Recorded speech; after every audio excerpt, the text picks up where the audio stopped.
Baik, kita lanjut ke pembahasan soal berikutnya. Soal 11, kontraposisi dari pernyataan negasi P implikasi Q atau negasi R. Nah, di sini perlu teman-teman ketahui kalau kontraposisi kita harus pindahkan tempatnya, lalu kita negasikan. Nah, di sini Q atau negasi R-nya kita pindahkan jadi di depan, kemudian kita negasikan, implikasi dengan negasi dikali negasi P. Kemudian kita jabarkan, teman-teman. Negasi dikali Q, negasi Q, negasi dari atau itu dan, negasi dikali negasi R, maka tersisa R, implikasi dengan negasi dikali negasi P, yaitu P. Maka kontraposisinya adalah negasi Q dan R implikasi P. Nomor 12, inverse dari pernyataan P dan negasi Q implikasi P. Nah, kalau inverse kita tinggal menegasikan depan dan belakangnya, teman-teman. Jadi di sini P dan negasi Q kita negasikan implikasi dengan negasi P. Kemudian kita jabarkan negasi dikali P, yaitu negasi P. Kemudian negasi dari dan atau ya teman-teman. Kemudian negasi dikali negasi Q itu Q implikasi dengan negasi P.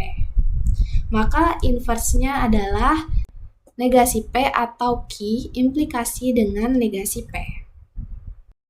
Soal nomor 13, negasi dari pernyataan jika semua mahasiswa berdemonstrasi, maka lalu lintas macet.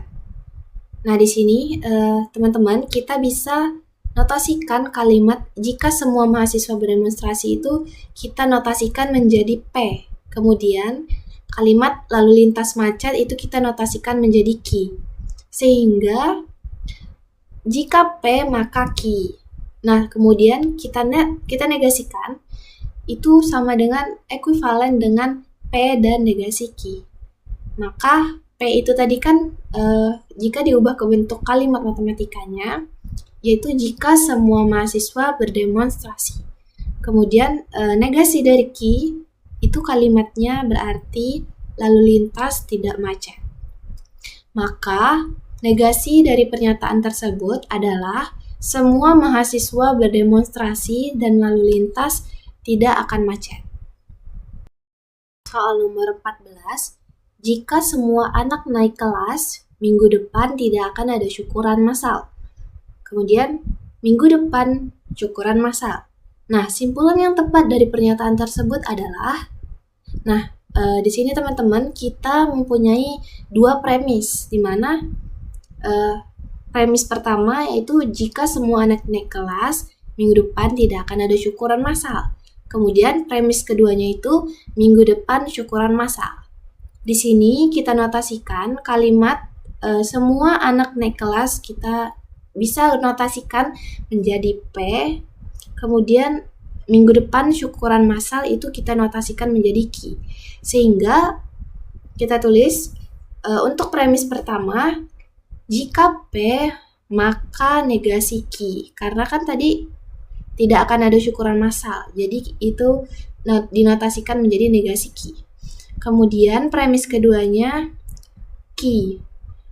Kesimpulannya, nah di sini teman-teman harus ketahui jika P maka Q itu ekuivalen dengan negasi Q maka negasi P. Maka kesimpulannya yaitu negasi P.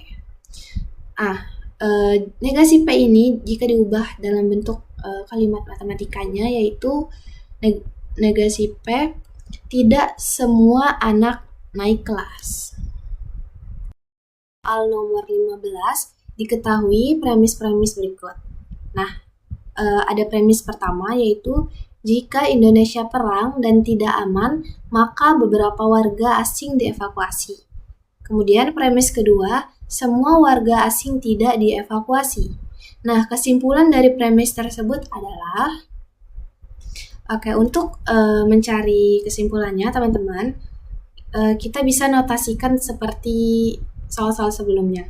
Nah, di dalam premis pertama ini, kalimat jika Indonesia perang itu bisa kita notasikan menjadi P, kemudian tidak aman. Nah, itu kita notasikan jadi Q. Selanjutnya, beberapa warga asing dievakuasi itu kita notasikan jadi R. Nah, premis kedua, semua warga asing tidak dievakuasi. Nah, ini merupakan negasi dari R. Kemudian, bisa kita tuliskan menjadi sebagai berikut. Premis pertama, P dan Q maka R. Premis keduanya yaitu negasi dari R. Maka kesimpulannya, nah ini R yang di ruas kanan dan ruas kirinya kita coret. Jadi mensisakan negasi P dan Q itu ekuivalen dengan negasi P atau negasi Q. Jadi kesimpulannya, negasi dari P itu kan berarti Indonesia tidak perang.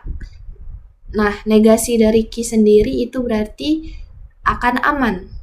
Jadi, kesimpulannya, Indonesia tidak perang akan aman. Soal nomor 16, di sini ada 3 premis ya teman-teman. Yang pertama itu ada premis P, kemudian ada jika P maka negasi Q, kemudian ada Q atau S. Nah, kesimpulannya jika P maka S. Kita disuruh mengecek validasi atau tidak. Nah, langkah-langkahnya teman-teman bisa tuliskan dulu ketiga premis tadi. Yang pertama itu P, yang kedua jika P maka negasi Q, kemudian yang ketiga Q atau S. Nah, kemudian yang keempat ini kita perlukan asumsi, yaitu berupa kesimpulan, yaitu P. Nah, dari pernyataan keempat ini kita hubungkan dengan pernyataan kedua menggunakan modus ponens, di mana bunyinya jika kita punya pernyataan satu, maka pernyataan kedua, kemudian kita punya pernyataan kedua, maka dapat disimpulkan pernyataan kedua. Nah, jadi pernyataan kelima yaitu negasi Q dari pernyataan kedua dan 4 itu modus ponens. Nah, negasi Q ini kemudian kita hubungkan dengan pernyataan ketiga melalui disjungsi silogisme, di mana bunyinya jika kita punya pernyataan ke-1 atau pernyataan kedua, kemudian kita punya negasi pernyataan pertama, maka disimpulkan pernyataan kedua. Jadi pernyataan ke-6 itu S. Nah, di sini teman-teman bisa lihat kita itu sudah punya P dan S. Nah, kita bisa turunkan dari P ini ke S. Jadi pernyataan ke-7 asumsi bahwa jika P maka S itu terbukti benar. Soal nomor 17, di sini kita ada 3 premis yaitu P dan negasi Q, jika R dan S, jika P dan negasi R maka Z. Nah, dari ketiga premis ini dapat kita simpulkan menjadi jika negasi S maka Z. Nah, di sini kita akan mengecek validasi atau tidaknya. Sama seperti cara di soal sebelumnya, di sini kita jabarkan dulu premis yang diberikan, kemudian kita gunakan asumsi yang diberikan yaitu negasi S. Nah, kemudian kan di sini kita punya pernyataan kedua yaitu jika R maka S. Nah, pernyataan kedua ini kita hubungkan dengan pernyataan keempat dengan menggunakan modus tollens. Maka di sini kita peroleh negasi R. Kemudian di sini kan kita mau mengarah ke Z. Nah, tapi Z-nya ini belum muncul, teman-teman. Nah, agar Z-nya ini muncul, kita harus mengoperasikan sesuatu dengan premis yang ketiga, karena Z hanya ada di premis yang ketiga. Nah, di sini di pernyataan ketiga, kita punya jika P dan negasi R, maka Z. Nah, kita munculkan P dulu dari premis pertama dengan menggunakan aturan simplifikasi. Maka di sini kita hilangkan negasi Q-nya, maka tersisa P. Kemudian dari premis kelima yaitu negasi R dan premis keenam yaitu P kita hubungkan dengan konjungsi. Maka akan menjadi P dan negasi R. Nah, selanjutnya premis ketiga kan kita punya jika pernyataan pertama maka pernyataan kedua. Terus di premis ke-7 kita punya pernyataan pertama. Maka kita hubungkan 3 dan 7 ini menggunakan modus ponens. Maka tersisa pernyataan keduanya yaitu Z. Nah, dari sini dari premis kelima kita sudah punya dari premis keempat kita sudah punya negasi S, dan dari premis ke-8 kita sudah punya Z.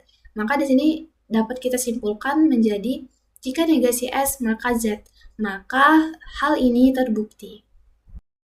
Soal nomor 18, di sini ada dua buah premis yaitu R atau S dan negasi T. Kemudian premis keduanya, jika R atau S, maka U atau negasi T. Kemudian kesimpulannya, jika T, maka U. Nah, di sini kita akan mengecek apakah ini valid atau tidak. Nah, di sini kita jabarkan dulu premis yang diberikan. Kemudian kita gunakan asumsinya yaitu T. Nah, dari premis yang pertama yaitu R atau S dan negasi T, kita gunakan distributif. Maka menjadi R atau S dan R atau negasi T. Nah, kemudian premis yang keempat ini kita gunakan aturan simplifikasi, di mana kita menghilangkan R atau negasi T-nya, maka tersisalah R atau S. Nah, kemudian dari premis keempat kita gunakan aturan komutatif dan juga simplifikasi, maka diperolehlah R atau negasi T. Kemudian dari premis kedua yaitu R atau S. Jika R atau S maka U atau negasi T. Nah, ini kita hubungkan dengan premis kelima yaitu R atau S menggunakan modus ponens. Maka hasilnya diperoleh U atau negasi T. Kemudian dari premis ketiga yaitu T dan premis ketujuh yaitu U atau negasi T, kita gunakan aturan komutatif dan juga disjungsi silogisme. Maka diperolehlah U. Nah,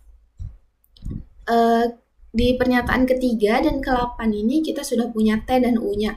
Maka di sini kita hubungkan, jadi dapat disimpulkan yaitu jika T maka U. Maka hal ini terbukti valid. Soal nomor 19, di sini terdapat dua buah premis, yaitu jika P maka negasi Q, kemudian ada negasi dari R dan negasi P. Nah, kesimpulannya, jika R maka negasi Q. Nah, sama seperti soal-soal sebelumnya, di sini kita akan mengecek apakah ini valid atau tidak. Nah, di sini teman-teman bisa jabarkan dulu premis yang diberikan, kemudian kita asumsikan menggunakan R. Kemudian di premis kedua ini kan itu negasi dalam kurung R dan negasi P. Nah, ini kita gunakan hukum De Morgan dan double negasi. Maka akan menjadi negasi R atau P. Kemudian dari premis ketiga yaitu R dan premis keempat yaitu negasi R atau P, kita hubungkan menggunakan disjungsi silogisme. Maka hasilnya yaitu P. Selanjutnya, di premis pertama yaitu jika P maka negasi Q, kita hubungkan dengan premis kelima yaitu P menggunakan modus ponens, maka diperolehlah negasi Q. Nah, di sini dari premis ketiga dan premis keenam sudah kita dapat hubungkan, maka disimpulkan menjadi jika R maka negasi Q. Maka hal ini terbukti valid. Baik, di sini soal terakhir. Kita punya dua premis, yaitu P atau Q dan R. Kemudian premis keduanya yaitu jika P maka R. Nah, kesimpulannya R. Nah, kita di sini cek apakah ini valid atau tidak. Nah, di sini teman-teman kita akan menggunakan bukti secara tidak langsung, di mana di bukti secara tidak langsung ini kita gunakan negasi dari kesimpulan yang diberikan. Maka kita gunakan asumsi di sini negasi R. Kemudian dari premis kedua, yaitu jika P maka R, kemudian kita hubungkan dengan premis ketiga, yaitu negasi R, menggunakan modus tollens, maka diperolehlah negasi P. Nah, 4 ini kita hubungkan dengan premis pertama, yaitu P atau Q dan R, menggunakan disjungsi silogisme, maka dihasilkan Q dan R. Nah, premis kelima ini kita gunakan aturan komutatif dan juga simplifikasi.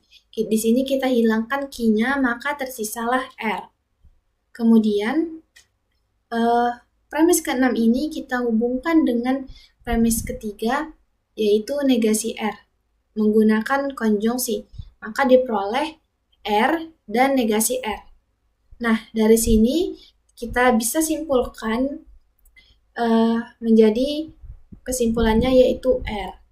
Maka di sini terbukti valid.